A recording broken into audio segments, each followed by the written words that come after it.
In recreational basketball, most kids are not basketball players, right? They're either multi-sport athletes, so recognizing what other sports kids play is so important to how you press, okay?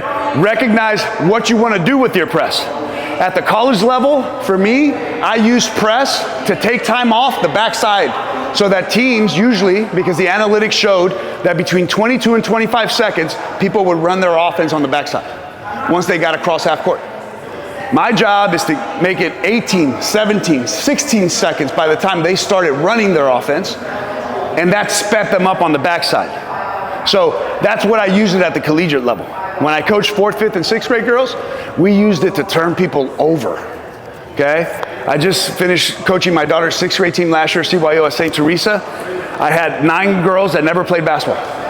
2 of them were soccer girls, 3 of them were volleyball girls, and the other girls were there because their friends were playing on the team, and so they were there, okay? And in CYO, they teach you got to teach basketball. More importantly, everyone plays. Everyone has to play, which I like, but I only like that when the other team does that, right?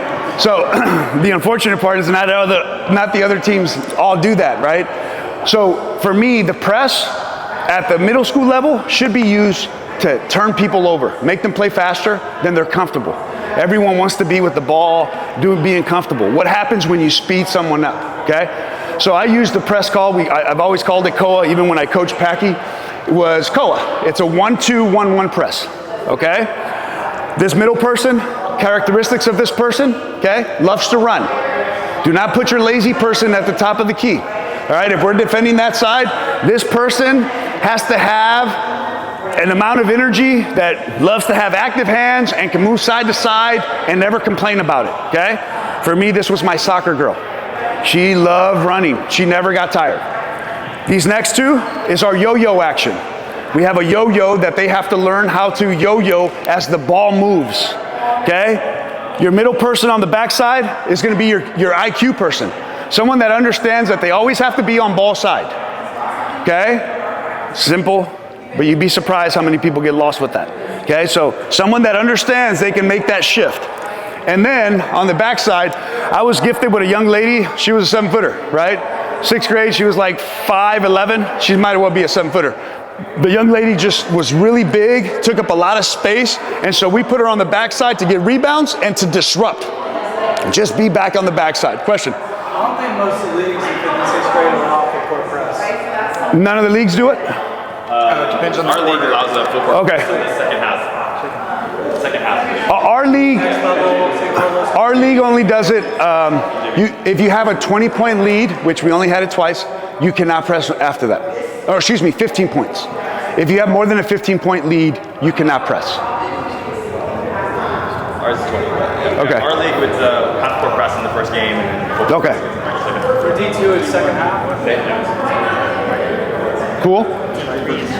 All right, so let's get Aaron. Let's put you at the top right here. Okay. Jessica, let's put you here. Michael, let's put you here. Okay.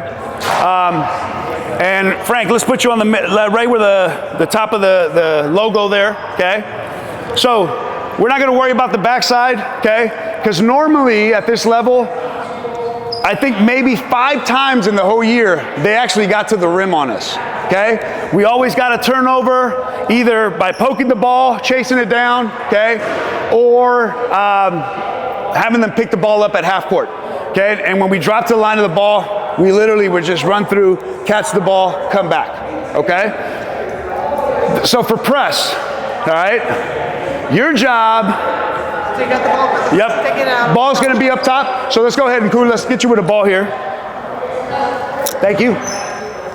Let's put you right here. Your job is to make sure you push people to the ball. Your job here is to be underneath the rim and say, whoever Jessica's guarding is the ball handler. You're gonna shade that side. If the ball handler's here, we wanna shade to that side. We wanna go away from the ball handler at all times. Now, if they do something funky where they're setting cross picks, you guys just have to talk to him, okay? And let him know there's a cross pick because we wanna go away from the ball handler. And the inbounder is irrelevant to Yes, the inbounder I don't care about, okay? So if William Sorry, you're a non-ball handler, William, today, okay? Just today, all right? He puts the ball in bound. What is Koo gonna do usually in a press break? Okay? Does he hurt us? No, he doesn't hurt us. So Jessica's the backside of the yo-yo. We want to overload this side. So usually there's going to be someone shaving to the sideline. Wait, so Okay? I'm sorry. I got 1, 2, 3. Yep, we got there. We got a sideline person here that's there. And then we have our 5th one back here. Yep, okay? So your job is to make sure that we don't want to see these kind of passes here by William. We don't want those balls being zipped, okay? We want to make sure that they're lofted because you're putting so much pressure on that ball that it's going to get lofted, okay? That's key. All right, so ball back with William. Michael, what don't you want to give up? We want to give up sideline. At your level, what happens when a kid goes up sideline? Oh, they're going to either bounce it off their leg, right, because they're going so fast, or they're going to go right to where you want them to. He drops because normally what this person's going to do, this sideline person, if he sees you, is they're going to drop. Right? So you drop with this. What we want to do is to bait the ball to come here. Right? How do you kill a press? Middle. You kill a press by getting the ball to the middle. So your job, Michael, is to not let the ball have a clear lane to the middle. Jessica's responsible for whoever's in this middle action. Does he hurt us? No, move over there real quick. He doesn't hurt us, okay? This is where your teaching points come on this press. Okay, if he does his job and we float the ball, the key thing here is you have to move on the flight of the ball. You have to move on the flight of the ball. What are you responsible for? Yo-yo plugs middle, right? We want to make sure, what don't we want to give up? Middle, right? So if we go here, so we're baiting the ball to go sideline, let him take off. Because we teach our runners here to sprint and recover. So if Koo decides to just run, we're going to sprint, recover, and 9 times out of 10, where's your kid going to pick up the ball? Even though you tell him, don't pick up the ball. Right here. You have a defender right here. You have a defender right here. So then Jessica sprints, recovers, and we're going to have Aaron plug that thing. Because you're dropping to the line of the ball, normally you're going to be on that backside. This guy's going to get a steal. Because they're going to think this person's open. Okay? This is where 90% of our steals came in 4th, 5th, and 6th grade. Okay? And hopefully in 7th grade this next year when I coach the 7th grade girls. The key thing is here, if you're going to bait them to go that way, let them go that way.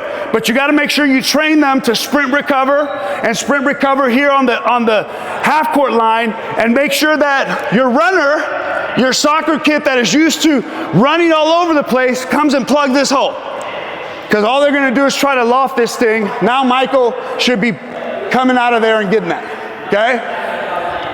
If they go up the sideline, our backside guys, stay there. We should have someone already here. If you're all the way on that side, we should be taking this away because we always take away ball side. We don't care about away. So if you go this way, I can still come get a steal or a deflection. Make sense? Are you telling the kids at a certain point, like once they get to a certain point on the court, that the press is broken, they just need to get back? Or are you trying to keep them in the press as much as possible? That's a great question. The question is, do you take them out of the press or do you leave them in the press? Okay? If they're ever fortunate enough to get it out of there, we match up. We match up because by then they've done a job to get it to the middle. There's no point in trapping that middle because then your kids are just running all over the place. It's counterproductive to what you want to do anyways. Okay, that's a great question, Jessica.